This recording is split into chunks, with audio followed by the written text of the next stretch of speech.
Akkam fayyaa keeti maal taata nagaa akka taate nan beeka tasammaa ko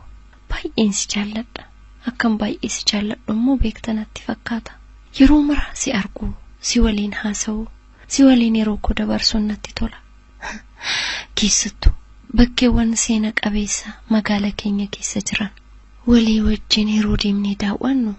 baay'ee natti tola si waliin yeroon ta'u gammachuu adda ta'e tokkotu natti dhaga'ama si dhawuun na dhukkubsa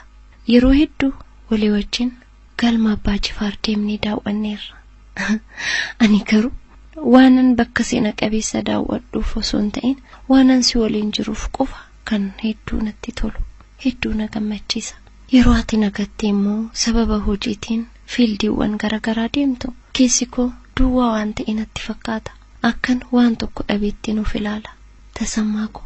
si dhabee jiraachuu waan danda'u natti hin fakkaatu